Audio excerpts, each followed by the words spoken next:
नीयत सच्ची हो तो पूरी कायनात आपके हक में खड़ी हो जाती है। ਮਾਨ ਸਰਕਾਰ ਨੇ ਨਹਿਰੀ ਪਾਣੀ ਦੀ ਸਮੱਸਿਆ ਨੂੰ ਨਜਿੱਠਣ ਵਾਸਤੇ ਬਹੁਤ ਵਧੀਆ ਕੰਮ ਕੀਤੇ ਆ। ਸਾਡੇ ਖੇਤਾਂ ਨੂੰ ਪਾਣੀ ਪੂਰਾ ਲੱਗਣ ਲੱਗ ਪਿਆ ਜੀ। मांझा, मालवा, दुआबा और पुआध के इलाके दुआएं दे रहे हैं। ਮਾਨ ਸਰਕਾਰ ਦਾ ਬਹੁਤ ਬਹੁਤ ਧੰਨਵਾਦ ਕਰਦੇ ਹਾਂ। ਐਸ ਜੂਨ ਜੁਲਾਈ ਜਦੋਂ ਝੋਨੇ ਦੀ ਫਸਲ ਹੋਊਗੀ ਇਹ 85% ਤੇ ਪਹੁੰਚ ਜਾਾਂਗੇ।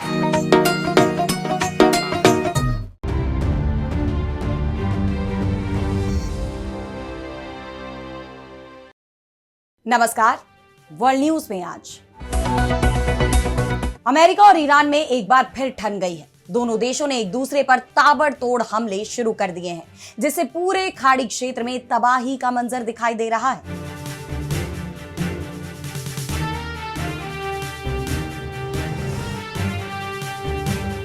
अमेरिका ने ईरान के 80 से ज्यादा ठिकानों पर हमले किए, जिसके जवाब में ईरानी सेना ने भी उसके लगभग 85 ठिकानों पर बमबारी कर दी। दोनों ही देशों ने एक दूसरे पर युद्ध विराम समझौते का उल्लंघन करने के आरोप लगाए हैं, जिसके बाद पश्चिम एशिया में मौजूद शांति पर खतरा मंडराने लगा है। और यह सब तब हो रहा है जब ईरान में दिवंगत supreme leader Ayatollah Ali Khamenei के अंतिम संस्कार की प्रक्रिया जारी है। ऐसे में सवाल ये उठ रहे हैं कि क्या पश्चिम एशिया में दोबारा छिड़ी जंग? अमेरिका और ईरान के ये हमले पूरी दुनिया की चिंता बढ़ाते हुए नजर आ रहे हैं। इस पर हम करेंगे विस्तार से चर्चा, लेकिन आइए जरा उन खबरों को भी देख लें जिन पर आगे होगी बात। अंकारा के सम्मेलन में अमेरिकी राष्ट्रपति ट्रंप ने नेटो सहयोगियों को फिर लगाई फटकार। ईरान संकट पर कहा, मैं तो इनकी परीक्षा ले रहा था। तुर्की से प्रतिबंध हटाने की कही बात। बस सपने में ही मिलेगा बगराम एयरबेस। तालिबान ने अमेरिकी राष्ट्रपति ट्रंप की ली चुटकी, पाकिस्तान को भी दी कड़ी चेतावनी।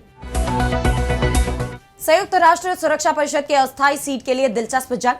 2028-29 के लिए अपनी दावेदारी पेश करते हुए कैंपेन लॉन्च करेगा भारत। श्रीलंका, अमेरिका और ऑस्ट्रिया से मिला है समर्थन। और चलते चलते में देखेंगे प्रशांत महासागर के बीचों बीच टिक टिक कर रहा टाइम बम क्यों विनाशकारी संकेत दे रहा रुनिट डोम। इन सभी खबरों पर हम विस्तार से करेंगे बात, लेकिन पहले एक नजर हेडलाइंस पर। मैं उन्हें पसंद करता हूं। इटली के प्रधानमंत्री मेलोनी पर बदले अमेरिकी राष्ट्रपति ट्रंप के सुर, करने लगे तारीफ। पहले कहा था मेलोनी उनके साथ फोटो खिंचवाने को गिड़गिड़ा रही थी। पाकिस्तान के बलूचिस्तान में सुरक्षा बलों पर भीषण आतंकी हमला, 17 पुलिसकर्मियों की मौत, 15 को उठा ले गए हमलावर, कई अन्य जवान गंभीर रूप से घायल। जबरन श्रम के मुद्दे पर भारत की अमेरिका से मांग, भारतीय उत्पादों पर 12.5% अतिरिक्त आयात शुल्क लगाने के प्रस्ताव पर दोबारा करें विचार, कहा वार्ता से विवाद सुलझाने को तैयार। चीन में 5.1 की तीव्रता का आया भूकंप, 2 घंटे में 8 बार हिली धरती। लेवल 3 इमरजेंसी रिस्पांस लागू, राहत और बचाव कार्य जारी। तो अमेरिका और ईरान में दोबारा लड़ाई छिड़ गई है। हॉर्मुज स्ट्रेट में जहाजों पर हमले के बाद दोनों देशों में लागू युद्ध विराम टूटता नजर आ रहा है। पहले अमेरिका ने ईरान के सैन्य ठिकानों पर हमला बोला, उसके बाद ईरानी सेना ने भी इन हमलों का करारा जवाब दिया। अमेरिका ने ईरानी तेल निर्यात पर दी गई छूट भी रद्द कर दी है, जिसके बाद सवाल ये उठ रहे हैं कि क्या दोनों देशों में दोबारा जंग छिड़ गई है, क्योंकि पूरा पश्चिम एशिया धुआं धुआं दिखाई दे रहा है। दरअसल हॉर्मुज में पिछले 24 घंटे में 3 टैंकरों पर हमला हुआ है। ब्रिटेन के United kingdom maritime trade operations यानी UKMTO ने बताया कि सबसे पहले 7 जुलाई को तड़के हॉर्मुज से ओमान की खाड़ी की तरफ जा रहे एक टैंकर पर मिसाइल हमला किया गया, जिससे जहाज में भीषण आग लग गई। कुछ ही घंटे बाद ओमान के तट के पास एक और जहाज पर मिसाइल से हमला हुआ और तीसरे हमले में ड्रोन का इस्तेमाल किया गया, जिसमें भारत आ रहे जहाज को मामूली नुकसान पहुंचा है। इस घटना में कोई हताहत नहीं हुआ। अब अमेरिका का आरोप है कि यह हमला ईरान की तरफ से किया गया है, जिसके बाद अमेरिकी सेना ने ईरान पर बड़े पैमाने पर हवाई हमले कर दिए। अमेरिकी सेंट्रल कमांड यानी सेंटकॉम ने बताया कि हमारी सेना ने सटीक हथियारों से 80 से ज्यादा ठिकानों पर हमला किया। अमेरिकी सेना ने ईरान के एयर डिफेंस सिस्टम, कमांड और कंट्रोल नेटवर्क, तटीय रडार साइटों, एंटी शिप मिसाइल क्षमताओं और इस्लामिक रिवॉल्यूशनरी गार्ड कोर की 60 से ज्यादा छोटी नावों पर हमला किया है। यह कार्रवाई अंतरराष्ट्रीय समुद्री मार्ग में निर्दोष लोगों और व्यापारिक जहाजों को निशाना बनाने की कीमत चुकाने के लिए की गई है। ईरान की यह आक्रामकता गैर जरूरी और खतरनाक थी और यह सीजफायर का साफ उल्लंघन था। अमेरिकी हमलों में ईरान का केशम द्वीप मेन टारगेट्स में से एक था, जहां कम से कम 7 ठिकानों पर हमले हुए। हॉर्मुज स्ट्रेट के किनारे स्थित सिरिक शहर पर भी हमले हुए, जहां 6 ठिकानों को निशाना बनाया गया। ईरानी अधिकारियों का कहना है कि बंदर अब्बास में दूर संचार टावरों सहित 10 जगहों पर हमले हुए हैं। अमेरिकी सेना के इस हमले पर ईरान बुरी तरह भड़क गया। उसने इसे अमेरिका और ईरान समझौते का उल्लंघन बताया है। ईरान के शीर्ष वार्ताकार मोहम्मद बागेर गालिबफ ने तो अमेरिका की तरफ से बार बार हो रहे इस उल्लंघन की पूरी लिस्ट ही पेश कर दी। गालिबफ ने एक्स पर पोस्ट किया कि अमेरिका द्वारा एमओयू का बड़ा उल्लंघन, जलडमरू मध्य यानी स्ट्रेट में ईरान से जुड़ी व्यवस्थाओं का उल्लंघन और हमले करने की लगातार धमकियां, तेल पर प्रतिबंध फिर से लागू करना, दक्षिणी ईरान पर हमले, लेबनान पर जायोनी आक्रामकता जारी रहना, धौंस जमाने और जबरन वसूली का दौर खत्म हो चुका है। इससे कुछ हासिल नहीं होता, हम झुकते नहीं हैं। तो गालिबफ ने साफ कर दिया है कि ईरान झुकने वाला नहीं है। इसके साथ ही ईरानी सेना ने जवाबी कार्रवाई भी की। ईरान ने बहरीन और कुवैत समेत खाड़ी देशों में स्थित अमेरिका के कम से कम 85 सैन्य ठिकानों पर जबरदस्त हमले किए हैं। ईरानी सेना इस्लामिक रिवॉल्यूशनरी गार्ड कोर यानी IRGC ने इन हमलों को लेकर कहा कि हमने ईरान के दक्षिणी प्रांतों पर हुए हमलों के जवाब में बहरीन और कुवैत में स्थित 85 अमेरिकी सैन्य ठिकानों को निशाना बनाया है।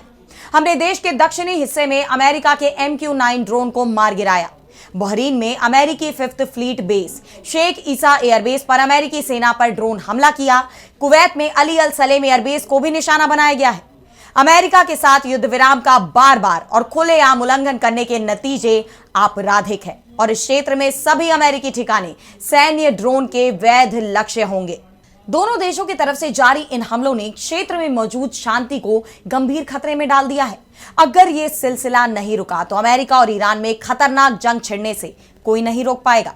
और यह सब ऐसे वक्त में हो रहा है जब ईरानी जनता पहले ही अपने supreme leader Ayatollah Ali Khamenei की शहादत को लेकर भड़की हुई है।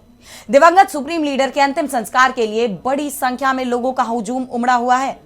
इराक के नजफ में अली खामेनेई की अंतिम यात्रा चल रही है और जो भी उनके समर्थक उनके जनाजे में शामिल हो रहे हैं उनकी आंखें तो नम है ही, साथ ही अमेरिका और इजराइल के खिलाफ गुस्सा भी साफ दिखाई दे रहा है।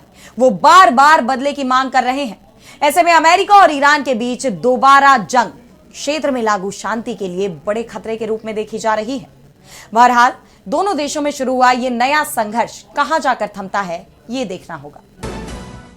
और अब बढ़ते हैं अगली खबर की तरफ, जहां हम बात करेंगे अंकारा में जारी नेटो बैठक की। तो ये बैठक ऐसे वक्त में हो रही है जब अमेरिका नेटो के अपने यूरोपीय सहयोगियों पर भड़का हुआ है।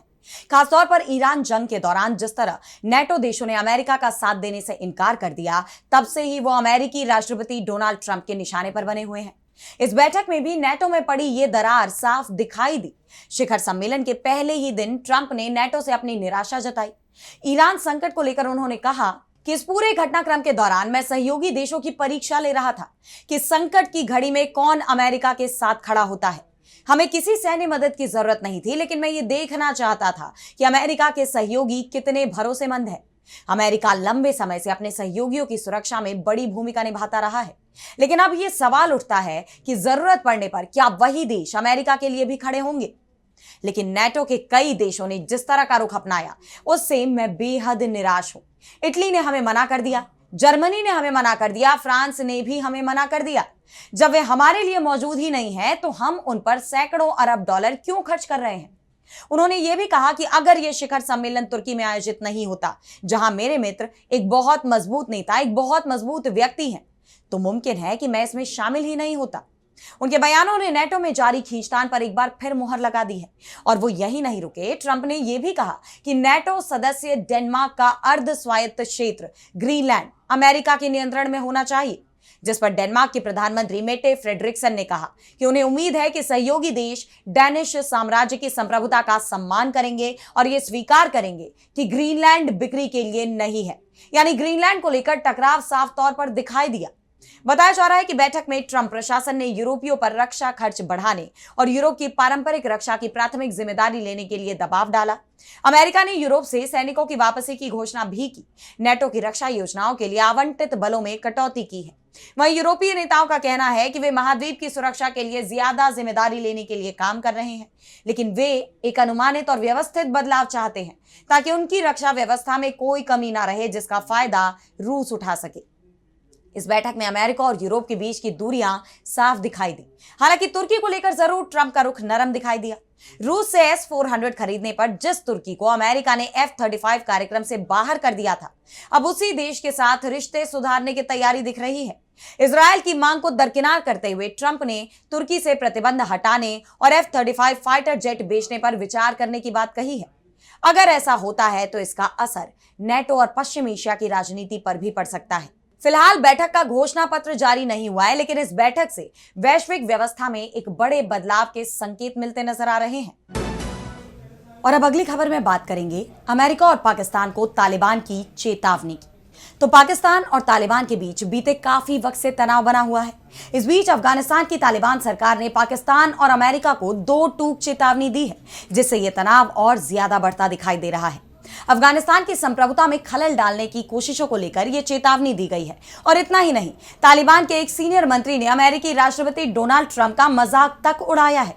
यह मजाक अमेरिका की उस मांग पर उड़ाया गया जिसमें वो अफगानिस्तान के बगराम एयरबेस पर दोबारा कंट्रोल की बात कर रहे हैं।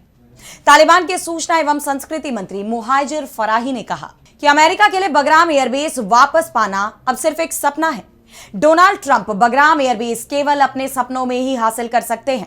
तो साफ है कि तालिबान ने उन सभी अटकलों को खारिज कर दिया है जिसमें यह कहा जा रहा था कि अमेरिका किसी भी रूप में इस रणनीतिक सैन्य अड्डे पर दोबारा लौट सकता है। इसके साथ ही मुहाजिर फराही ने पाकिस्तान को भी कड़ी चेतावनी दी और कहा है कि पाकिस्तान की सैन्य सरकार को करारा जवाब दिया जा चुका है। हम अपनी संप्रभुता की रक्षा हर हाल में करेंगे। तालिबान ने कह दिया है कि किसी भी बाहरी दखल का जवाब दिया जाएगा और यह बयान ऐसे वक्त में दिया गया है जब सीमा पार सुरक्षा मुद्दों को लेकर काबुल और इस्लामाबाद के बीच लगातार तनाव बना हुआ है। ऐसे में एक सवाल लगातार उठ रहा है कि आखिर बगराम एयरबेस अमेरिका के लिए इतना अहम क्यों हो जाता है। अमेरिकी राष्ट्रपति डोनाल्ड ट्रंप लगातार इस बेस पर अपने कब्जे की बात क्यों कहते हैं। दरअसल ट्रंप का तर्क है कि यह चीन के नजदीक अमेरिका के लिए बेहद अहम रणनीतिक ठिकाना है। इस बेस के जरिए चीन की गतिविधियों और परमाणु साइटों पर सीधी नजर रखी जा सकती है। यही वजह है कि ट्रंप की तरफ से लगातार इसे वापस पाने की कोशिश की जा रही है, लेकिन तालिबान अमेरिका की ये कोशिशें फेल करता दिखाई दे रहा है। उसने साफ कर दिया है कि वो अपनी जमीन पर किसी भी विदेशी सैन्य मौजूदगी को स्वीकार नहीं करेगा, जिससे साफ है कि तालिबान ने ट्रंप के सपनों पर पानी फेर दिया है। उसका रुख बहुत ही कड़ा नजर आ रहा है। और अब अगली खबर में बात करेंगे संयुक्त राष्ट्र सुरक्षा परिषद में अस्थायी सीट को लेकर शुरू हुई जंग की। तो बीते कुछ वक्त में संयुक्त राष्ट्र की भूमिका सवालों के घेरे में रही है, खासतौर पर जिस तरह अमेरिका और इजराइल की तरफ से पश्चिम एशिया में मनमाने तौर पर कार्रवाइयां की जा रही हैं, चाहे ईरान पर हमला हो या गजा या लेबनान में इजरायली सेना के हमले। जिस तरह संयुक्त राष्ट्र इन देशों में शांति स्थापित करने में विफल रहा है, उसके बाद उसका अस्तित्व ही सवालों में आ गया है। यही वजह है कि बार बार संयुक्त राष्ट्र में बदलाव पर जोर दिया जा रहा है। भारत जैसे कई देश कई जरूरी बदलावों की मांग कर रहे हैं ताकि संयुक्त राष्ट्र जिस मकसद से बनाया गया था, यानी शांति स्थापित करने का मकसद, उस दायित्व को वो पूरा करने के लिए सक्षम बनाया जा सके। इसके लिए सबसे ज्यादा विवादित रहा है स्थायी सदस्यता और वीटो पावर का मुद्दा। हालांकि उस दिशा में तो कोई ठोस कदम फिलहाल उठते नहीं दिख रहे, लेकिन संयुक्त राष्ट्र सुरक्षा परिषद में अस्थायी सीट को लेकर जरूर हलचल देखी जा रही है। अस्थायी सीट को लेकर भारत और ताजिकिस्तान में खास तौर पर मुकाबला देखा जा रहा है। दरअसल 2028 और 29 के लिए भारत अपनी दावेदारी पेश करेगा। भारत ऐसे वक्त में अपनी दावेदारी पेश करने जा रहा है जब दुनिया में उथल पुथल मची हुई है। ईरान पर अमेरिका और इजराइल के हमले के बाद ग्लोबल साउथ काफी मुश्किल दौर से जूझ रहा है, जिससे ऊर्जा और उर्वरक संकट पैदा हो गया है। लेकिन भारत को यूएनएससी की अस्थायी सीट हासिल करने के लिए काफी मशक्कत करनी होगी और कूटनीतिक रास्ते पर भी उसे आगे बढ़ना होगा, क्योंकि एशिया पैसिफिक क्षेत्र के लिए ताजिकिस्तान भी एक प्रबल दावेदार माना जा रहा है। वैसे तो भारत को अभी तक फिजी, अमेरिका, ऑस्ट्रिया और श्रीलंका जैसे देशों का समर्थन मिला हुआ है, लेकिन ताजिकिस्तान को भी इस्लामिक देशों के संगठन ओआईसी का समर्थन पहले ही हासिल हो चुका है, यानी उसे तो एक साथ 57 इस्लामिक देशों का सपोर्ट मिल गया है। तो साफ है कि यह मुकाबला काफी कठिन है। हालांकि दोनों देशों के पास अपनी दावेदारी मजबूत करने का मौका भी है। भारत के विदेश मंत्री एस जयशंकर इसके लिए एक कैंपेन भी लॉन्च करने वाले हैं। जयशंकर फिलहाल खाड़ी देशों की यात्रा पर हैं और आधिकारिक समारोह के लिए 10 जुलाई को वो न्यूयॉर्क शहर पहुंचेंगे। ये समारोह ग्लोबल साउथ में भारत की नेतृत्वकारी स्थिति के नजरिए से बहुत अहम माना जा रहा है। वहीं एससीओ समिट की बात करें तो अगला शिखर सम्मेलन किर्गिस्तान में होने वाला है और कूटनीतिक मोर्चे पर यह भी एक अच्छा मंच साबित हो सकता है। लेकिन भारत और ताजिकिस्तान दोनों ही देश एससीओ के सदस्य हैं। ऐसे में दोनों देशों के लिए चुनौतियां बहुत हैं। बहरहाल अब इस जंग में जीत किसकी होती है, यूएनएससी की अस्थायी सीट कौन जीतता है, यह देखना होगा। और अब चलते चलते में बात करेंगे न्यूक्लियर टाइम बम की, जो किसी भी वक्त फट सकता है। तो प्रशांत महासागर के बीचों बीच एक ऐसा टाइम बम टिक टिक कर रहा है जिसके फटने से धरती पर भयानक परमाणु तबाही का खतरा मंडरा रहा है। रूस, जापान, चीन, अमेरिका जैसे देशों से सटे इस महासागर के ठीक बीचों बीच कंक्रीट का एक विशालकाय गुंबद बना हुआ है जिसे रुनिट डोम कहा जाता है। इस गुंबद के नीचे कोई खजाना नहीं बल्कि इंसानी इतिहास का सबसे खतरनाक और जानलेवा परमाणु कचरा भरा पड़ा है।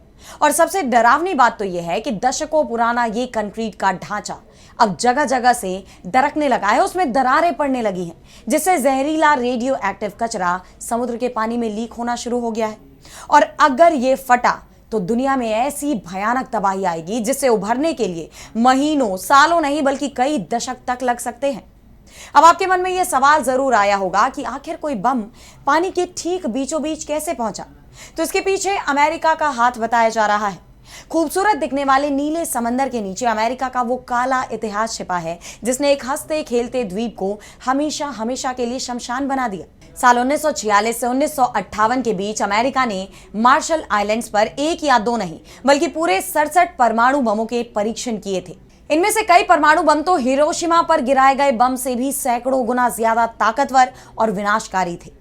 अब अमेरिका ने यह एक्सपेरिमेंट तो कर लिया, लेकिन परीक्षण के बाद फैली जहरीली गंदगी को साफ करने के लिए जो फैसला किया गया वो आज पूरी दुनिया के लिए घातक बनता जा रहा है। परमाणु बमों के परीक्षण का रेडियो एक्टिव कचरा और प्लूटोनियम को छिपाने के लिए एक रूटीन डोम तैयार किया गया जो आज प्रशांत महासागर के ठीक बीचों बीच है। ये डोम अब प्रशांत महासागर के पानी को दूषित करने के साथ साथ रूस, जापान, चीन और अमेरिका जैसे बड़े देशों से सटे इस समंदर के जरिए परमाणु तबाही का खतरा भी बन गया है। तो फिलहाल वर्ल्ड न्यूज में आज इतना ही। देश दुनिया की तमाम बड़ी खबरों के लिए आप देखते रहिए डीवी लाइव और मुझे दीजिए इजाजत। नमस्कार।